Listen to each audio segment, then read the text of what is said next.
اعوذ باللہ من الشیطان الرجیم، بسم اللہ الرحمن الرحیم۔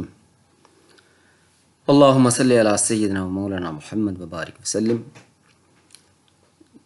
عزیز طلبہ، امید ہے آپ سب خیر و خیریت سے ہوں گے۔ جی آج ہم پڑھنے لگے ہیں جی حدیث نمبر 13۔ کلاس 10th کے میرے بیٹے اور بیٹیاں جو ہیں اپنی بکس کھول لیں، پیج نمبر آپ کا ہے 53 اور حدیث نمبر 13۔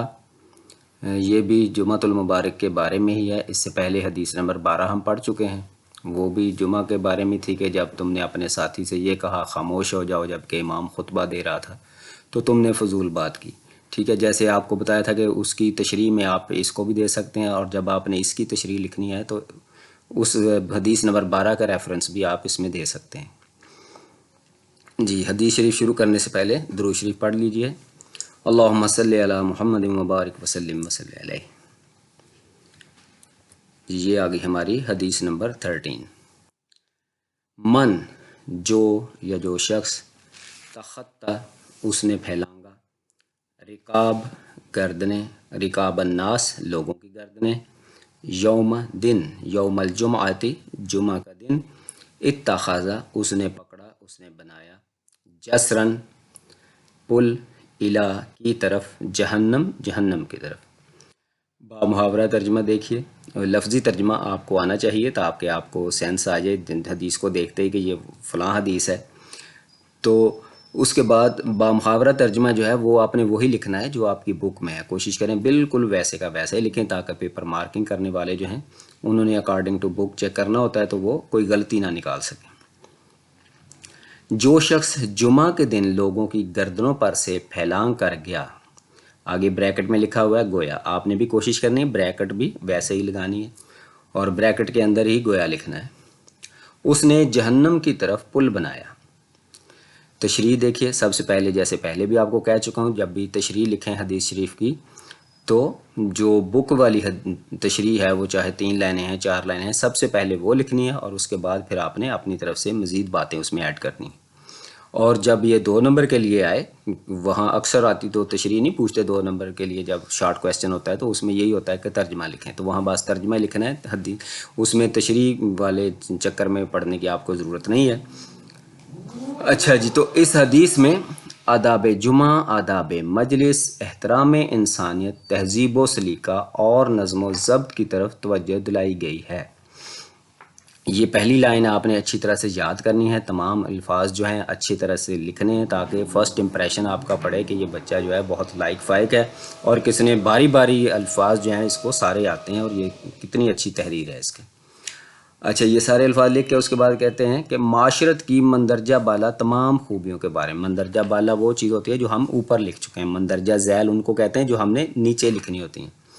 تو یہ کیونکہ پہلے لکھی گئی اس لیے کہ یہ ساری خوبیاں جو ہیں مندرجہ بالا تمام خوبیوں کے بارے میں ایک جامع تعلیم دینے کے لیے آداب نماز جمعہ کو موضوع بنایا گیا۔ یعنی بات تو نماز جمعہ کے بارے میں ہے لیکن معاشرے کی تمام جو اچھی اچھی خوبیاں ہیں وہ ساری ہی اس حدیث شریف میں سمجھائی گئی ہیں کہ جب جمعہ کا خطبہ ہو رہا ہو تو بعد میں آنے والے پہلے سے بیٹھے ہوئے لوگوں کی گردنوں کو پھیلانگ کر آگے نہ جائیں، کیونکہ یہ بات آداب مجلس کے خلاف ہے اور پہلے سے بیٹھے ہوئے لوگوں کے احترام کے بھی خلاف ہے، نیز تہذیب و سلیقہ کے بھی منافی ہے، لہٰذا شائستگی کے ساتھ جہاں جگہ ملے وہیں بیٹھ جانا چاہیے۔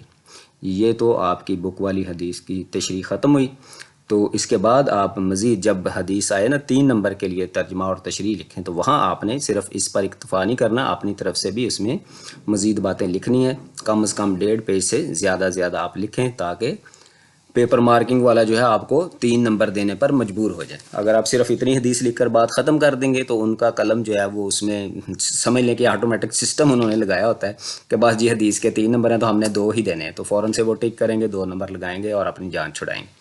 تو ان سے 1 نمبر لینے کے لیے تھوڑی سی آپ کو زیادہ محنت کرنی پڑے گی۔ تو مزید اس کی تشریح میں آپ یہ بھی لکھ سکتے ہیں کہ نبی پاک صلی اللہ علیہ وسلم نے جمعہ کے آداب کے بارے میں یہ بھی فرمایا ہے کہ جب تمہارا ساتھی کوئی شور کر رہا ہو تو اس کو یہ نہیں کہنا کہ خاموش ہو جاؤ جب امام خطبہ دے رہا ہو، یعنی اوپر والی جو حدیث نمبر 12 ہے اس کا ترجمہ، اس کی تشریح، اس میں سے جتنی باتیں آپ کو یاد ہوں وہ بھی آپ اس کی تشریح میں ایڈ کر سکتے ہیں۔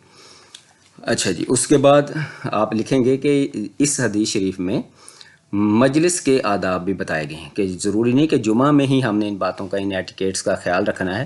کہیں بھی محفل ہو، مجلس ہو، کوئی لوگ بیٹھے ہوئے ہوں اور آپ بعد میں گئے ہیں، تو وہاں آپ یہ نہیں کوشش کریں کہ جی اگلی صفوں میں تو جگہ ہے تو یہ پیچھے والے جڑ کے بیٹھے ہیں، اب ان کو ہم دھکا لگائیں، سائڈ پہ کریں اور آگے آگے جائیں.